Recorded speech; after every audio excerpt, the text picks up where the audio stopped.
دنیا میں 4 طرح کے لوگ ہیں، میں اور آپ جتنے یہاں بیٹھے ہیں کسی ایک زمرے میں ضرور ہیں۔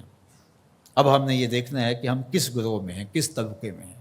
فرمایا عبد رزقہ اللہ مالا و علما، پہلا وہ شخص جس کو اللہ نے مال بھی عطا کیا ہے، علم و شعور بھی عطا کیا ہے، فہم و ادراک کی دولت بھی عطا کی ہے۔ فہو یتقی فیہ ربہ، اور وہ اللہ سے ڈرتا ہے۔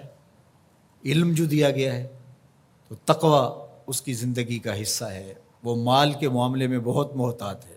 وَيَصِلُ فِيهِ رَحِمَهُ، اور وہ صلہ رحمی کرتا ہے، رشتہ داروں کے حقوق کا خیال رکھتا ہے۔ وَيَعْلَمُ لِلَّهِ فِيهِ حَقًّا، اور جانتا ہے کہ اس مال میں اللہ کا حق کیا ہے، اس کی زکوٰۃ بھی نکالنی ہے، عید آئی تو فطرانہ بھی نکالنا ہے، حج کا موسم ہے تو قربانی بھی پیش کرنی ہے، ضرورت مند حاجت مند میری دہلیز پہ آئیں سوال کریں تو میں ان کے سوال کو پورا بھی کرنا ہے، جو مانگتا ہے اس کو بھی دینا ہے، جو عزت نفس کی وجہ سے مانگ نہیں سکتا لیکن ضرورت ہے اس کی، میں ڈھونڈ کے اس کی دہلیز تک پہنچنا ہے۔ فَهَذَا بِأَفْضَلِ الْمَنَازِلِ، یہ شخص جس کے پاس مال بھی ہے، علم بھی ہے، اللہ سے ڈرتا بھی ہے، صلہ رحمی بھی کرتا ہے، مال کے حق کو بھی جانتا ہے، کائنات میں جو بہترین لوگ ہیں اس کا شمار ان بہترین لوگوں میں ہوتا ہے۔ وَعَبْدٌ رَزَقَهُ اللَّهُ عِلْمًا، دوسرا وہ شخص جس کو اللہ تعالیٰ جل شانہ نے علم عطا کیا، وَلَمْ يَرْزُقْهُ مَالًا، لیکن اس کے پاس مال و دولت نہیں ہے، فَهُوَ صَادِقُ النِّیَّۃِ، لیکن بڑا سچی نیت کا شخص ہے۔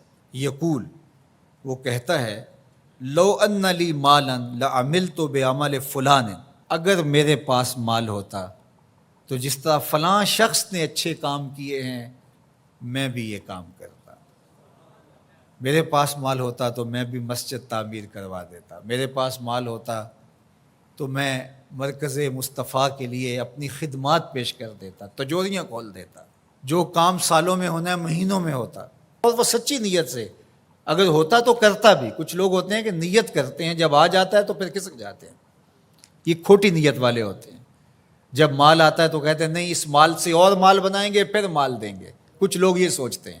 بعد میں تھوڑے سے پیسے آئے وہ کہتے ہیں بس اس سے اور کاروبار کریں گے، پھر اور پیسے، ہم ایک بار اشارہ کر دیں گے، اور وہ ساری زندگی کر نہیں پاتے۔ اور جنہیں نصیب ہوتا ہے وہ مزدوری کے پیسوں سے بھی 4 آنے پیش کر دیتے ہیں۔ اللہ اکبر۔ تو فرمایا کہ وہ سچی نیت کا ہے، اگر اس کو مال مل جائے تو وہ واقعہ ہی کر دے ایسا۔ تو فرمایا جب قیامت کے دن نامہ اعمال تولے جائیں گے یہ دونوں لوگ برابر ہوں گے۔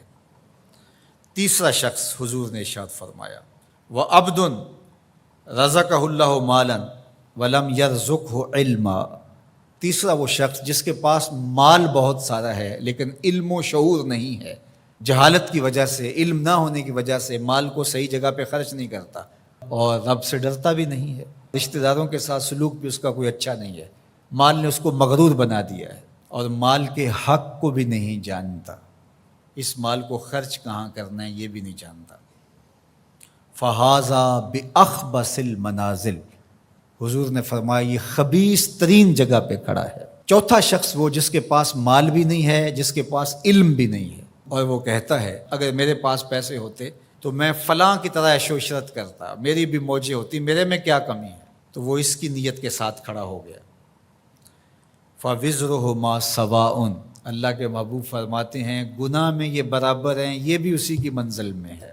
اب میں اور آپ یہ دیکھیں کہ ان 4 میں سے ہم کوئی ایک ضرور ہیں، ہم کہاں کھڑے ہیں۔